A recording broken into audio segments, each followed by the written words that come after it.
बड़ी बातों को ध्यान में रखने के साथ साथ कुछ छोटी बातें ऐसी हैं जो हम भूल जाते हैं या हमसे चूक हो जाती है या हम उनकी तरफ ध्यान ही नहीं देते हैं। मैं ये नहीं कहता हूँ कि वो बातें जो मैं बताने जा रहा हूँ वो सिर्फ मैं ही आपको बता सकता हूँ।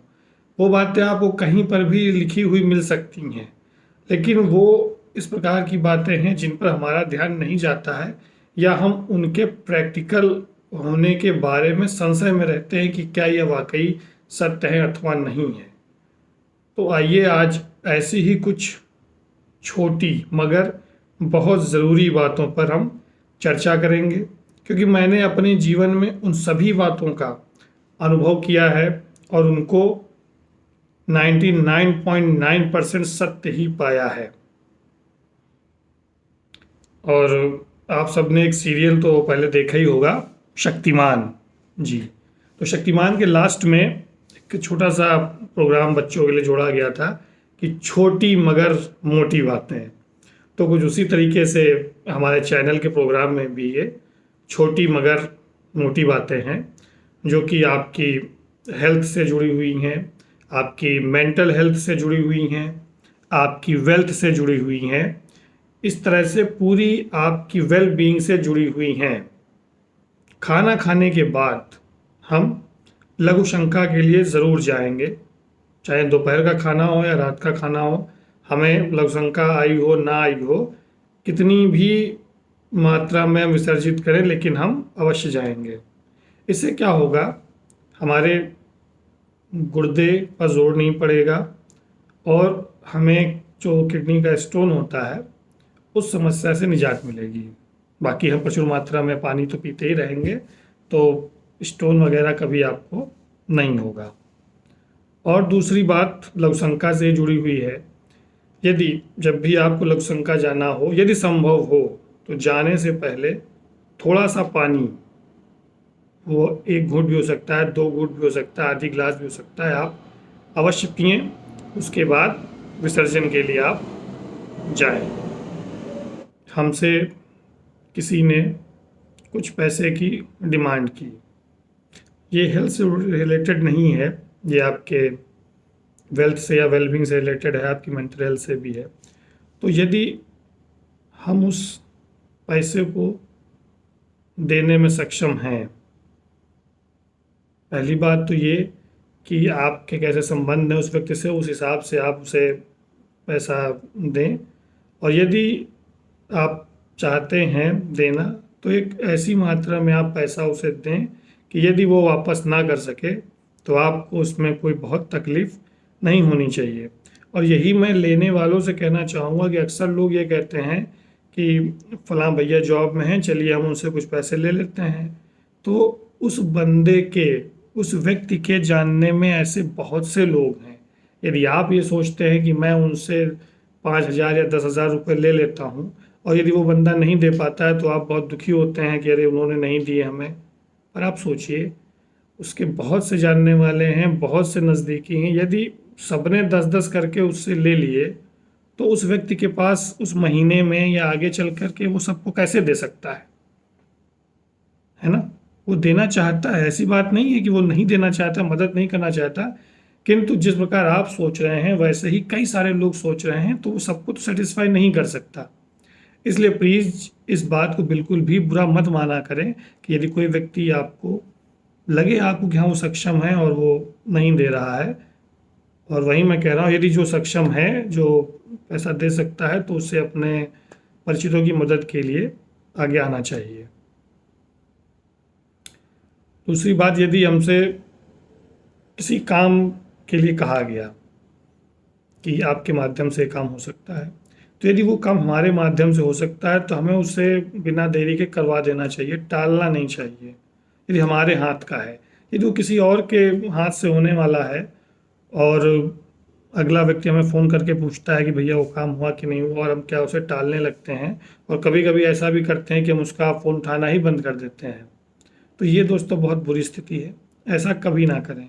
यदि वो आपके एंड से काम हो रहा है तो आप उसे फटाफट कर दीजिए, आपको बहुत अच्छा लगेगा। और यदि वो किसी और के माध्यम से यदि नहीं हो पा रहा है तो सिंपली आप उसको फ़ोन रिसीव करिए लोग अक्सर फ़ोन नहीं उठाते हैं, ऐसा मत करिए। आप फ़ोन उठाइए और उनको बताइए कि देखिए दोस्त, उनके माध्यम से काम आपका होना था और वो इंटरेस्ट नहीं ले रहे हैं या वो नहीं करा पा रहे हैं, तो इसलिए नहीं हो पा रहा है। देखो मेरे हाथ का होता मैं कर देता। बस इस तरह से आप जवाब दें।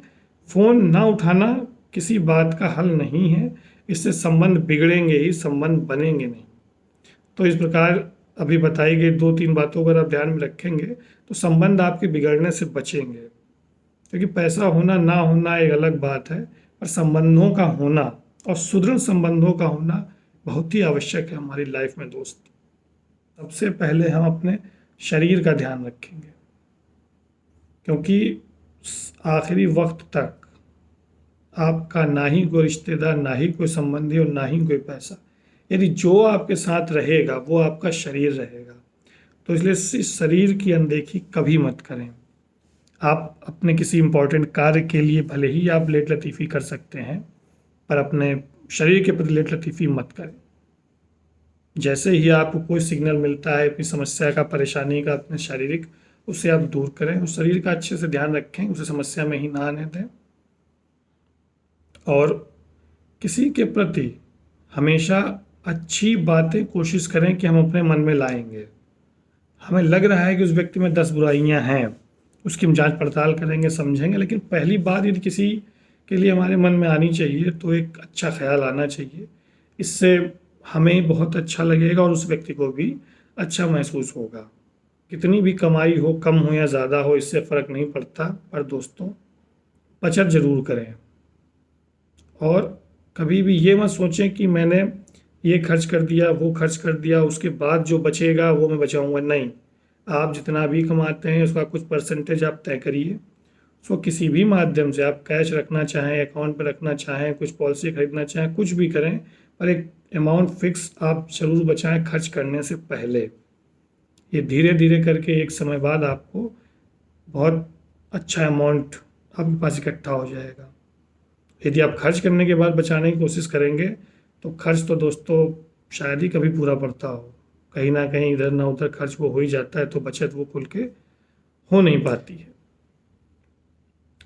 और इन्वेस्टमेंट करना चाहिए, रिस्क लो। लोग कहते हैं कि शेयर मार्केट में नहीं जाना चाहिए, लोग कहते हैं कि ये नहीं करना चाहिए, वो नहीं करना चाहिए। कोई दिक्कत नहीं है, आप एक कैलकुलेटेड रिस्क आप लीजिए। ये रिस्क ही है जो आपको बड़ा बनाएगा। सोच समझ के होशियारी से आप इन्वेस्टमेंट करिए।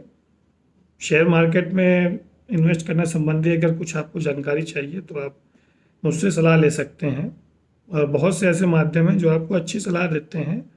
और कभी भी बहुत ज़्यादा मत इन्वेस्ट करिए और एक जगह मत करिए, 2-3 जगह, छोटी छोटी जगह आप छोटा छोटा इन्वेस्टमेंट करके रखें। ये ज़रूरी है, एक बेहतर आपको सोच देगा और बेहतर लाभ देगा। होशियार रहें पर रिस्क ज़रूर लें, चाहे जैसा हो रिस्क ज़रूर लें। और किसी के द्वारा जो बात आपको बताई जा रही है उस बात पे एज इट इज़ विश्वास मत करें। मैंने बहुत बार ऐसा करके बहुत ही परेशानियों को मैंने झेला है कि हमेशा यदि कोई तीसरा व्यक्ति किसी व्यक्ति के बारे में आप कुछ बता रहा है तो आप उसे आंख मूंद के विश्वास मत करिए। उसकी बात सुन लीजिए, समझ लीजिए और उसको अपने हिसाब से उसको आप रखिए, तब कोई किसी निष्कर्ष पर आप निकलें। तीसरे व्यक्ति की बात, तीसरे व्यक्ति के द्वारा बताई गई अगर आपको बात बताई जाती है तो उस पर विश्वास बिल्कुल ना करें। हो सकता है वो व्यक्ति बीच में लाभ लेना चाह रहा हो, इसलिए वो आपसे उस व्यक्ति के बारे में ऐसी भ्रमित बातें कर रहा हो या भ्रम फैला रहा हो। अगर आप अपनी ज़िंदगी में कोई भी राज रखना चाहते हैं, सीक्रेट रखना चाहते हैं, तो वो आप किसी को भी मत कहें। आप वो बात अपने ही मुंह से बाहर मत निकालिए, क्योंकि यदि आप उस बात को सीक्रेट नहीं रख पा रहे हैं तो इस संसार में आप किससे उम्मीद करते हैं कि वो आपकी बात को सीक्रेट रखेगा। होता क्या है कि हम अपने किसी खास को वो बात बताते हैं अपना खास समझ के, लेकिन उस व्यक्ति के भी कुछ खास होते हैं, तो वो उन खास व्यक्ति को अपना खास समझ के उनको बात बता देता है। इसी तरह उस तीसरे व्यक्ति के 4 और खास होते हैं। तो वो इसी सीरीज में आप समझ सकते हैं कि खास से खास होते होते वो आम बन जाती है। तो इसलिए आपसे गुजारिश है कि अगर आप किसी बात को सीक्रेट रखना चाहते हैं तो आप अपने मुंह से ही बाहर मत निकालिए, क्योंकि आपसे बेहतर आपकी बात को सीक्रेट कोई और नहीं रख सकता है।